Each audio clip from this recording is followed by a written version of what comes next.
अदिति दोनों सौतेली बहनें थी। सुकन्या की माँ आशा का उसके बचपन में ही देहांत हो गया था। उसके पिता मनोहर ने दूसरी शादी की और सुकन्या की सौतेली माँ सरिता के घर में आ गई। सरिता ने आते ही पूरे घर को अपने कब्जे में कर लिया। वो हमेशा सुकन्या से पहले अपनी सगी बेटी अदिति पर ध्यान देती थी। मम्मी ये देखो मेरा नया सूट, शाम के फंक्शन में ये कैसा लगेगा? ये तो बहुत सुंदर लग रहा है, रानी लगेगी बिल्कुल मेरी बेटी। मम्मी वो सुकन्या को क्या दोगी पहनने के लिए? वो भी तो हमारे साथ शादी में जा रही है, पहन लेगी कुछ भी जो उसका मन होगा। मेरे पास इतने पैसे नहीं है कि मैं उसके लिए भी नया सूट खरीदूं। वैसे भी तुम्हारे पापा का अब इतना काम नहीं बचा। मेरे लिए तुम्हें नया सूट लेकर देना जरूरी था। बहुत लोग आएंगे वहाँ, क्या पता कोई तुम्हें अमीर घर का लड़का पसंद कर ले।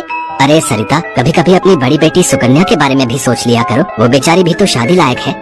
बस आ गए अपनी लाडली बेटी के बारे में चिंता करने। पता नहीं कौन से मनहूस दिन मेरी तुम्हारे साथ शादी हुई थी। जब से आई हूँ एक ही नाम तुम्हारे मुंह पर चढ़ा हुआ है। देखती हूँ सुकन्या सुकन्या। अरे तुम्हारी दूसरी बेटी अदिति भी कुंवारी है, वो भी तुम्हारी ही बेटी है। उसके बारे में भी कुछ सोचा करो। मैं हूँ जो पैसे जोड़ जोड़ कर अपनी बेटी को सूट दिलवाए है। अब शाम को चलने की तैयारी कर लो, बहुत बड़े बड़े लोग उस शादी में आएंगे। ये तो मेरी सहेली पुष्पा की बड़ी मेहरबानी है जो उसने हमें एक कार्ड दे दिया, वरना हम गरीबों को इस शहर में और इतनी बड़ी शादी में कौन पूछेगा। मनोहर को पता था कि सरिता का स्वभाव बहुत ही खड़ूस है, इसलिए वो चुपचाप अपने कमरे में चला जाता है। शाम को सब लोग शादी के लिए तैयार होते हैं। अदिति बहुत ही सुंदर सूट पहनकर तैयार होती है। सुकन्या के पास तो कपड़े ही नहीं थे। अचानक मनोहर सुकन्या के पास आता है। सुकन्या बेटी ये ले, ये तेरी माँ की साड़ी है, तू ये पहन कर तैयार हो जा। देख कितनी सुंदर साड़ी है, मेरे संदूक में रखी थी, मैं वही ढूंढ रहा था और आज मुझे मिल गई।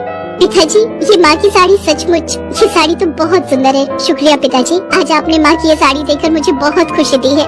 हाँ बेटी, अब ये साड़ी पहनकर जल्दी से तैयार हो जा, देखना तब से सुंदर लगेगी मेरी बेटिया। सुकन्या अपनी माँ की साड़ी पहनकर तैयार हो जाती है। सब लोग शादी में पहुँचते हैं। सरिता जानबूझकर अदिति को ही आगे कर रही थी ताकि वहाँ लोग अदिति को ही देखें। तभी एक बहुत ही बड़े परिवार के लड़के आशीष की नजर सुकन्या पर पड़ती है। सुकन्या बिल्कुल अकेली खड़ी थी। वो लड़का उसके पास आया और उससे बात करने लगा। हेलो, मेरा नाम आशीष है और आपका? जी मेरा नाम सुकन्या है।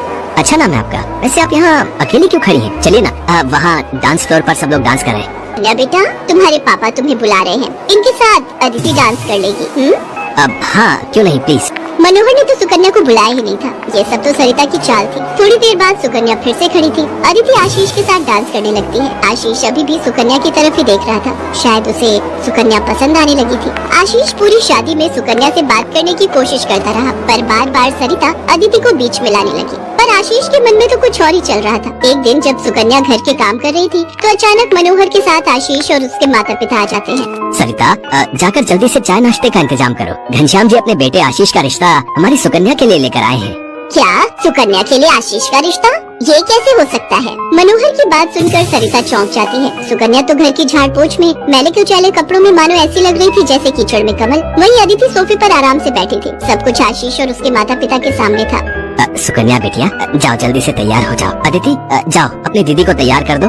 कोई जरूरत नहीं है तुम्हें उसे तैयार करने की। तुम उसकी नौकर नहीं हो जो उसे तैयार करो, अपने आप हो जाएगी तैयार। ये रिश्ता उसके लिए आया है, अदिति उसकी नौकरानी नहीं है। अंदर चल रही सरिता और मनोहर की बातें थोड़ी थोड़ी आशीष और उसके माता पिता के कानों में आ रही थी, इसलिए मनोहर बाहर आ जाता है। मनोहर जी, हमारे बेटे आशीष को आपकी सुकन्या उस दिन बहुत पसंद आई थी और वैसे भी हम आशीष के लिए लड़की ढूंढ ही रहे थे, इसलिए अचानक ही आपको मैंने फोन मिला दिया। मेरी सुकन्या तो बहुत किस्मत वाली है जो आप जैसे इतने बड़े घर का रिश्ता उसके लिए आया, वरना हम तो, मैं आपको क्या ही कहूँ। घनश्याम जी आपने सचमुच मुझ पर बहुत बड़ा उपकार किया है। नहीं नहीं मनोहर जी, इंसान दिल से अमीर होता है। आपने अपनी बेटी सुकन्या को जो संस्कार दिए हैं वो किसी धन दौलत से कम नहीं।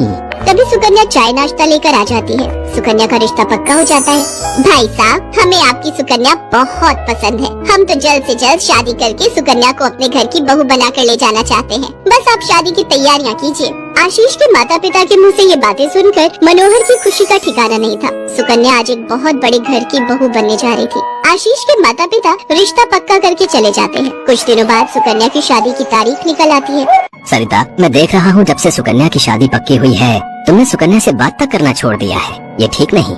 तुम अपनी बेटी की शादी करो, मैं इस शादी में कोई हाथ नहीं लगाऊंगी। ये रिश्ता मेरी बेटी के लिए था। मैं चाहती थी आशीष के साथ अपनी बेटी का रिश्ता करना, पर तुम्हारी उस सुकन्या ने सब काम खराब कर दिया। ये तुम गलत कह रही हो सरिता। सुकन्या के लिए आशीष के माता पिता खुद से रिश्ता लेकर आए हैं। तुम्हें तो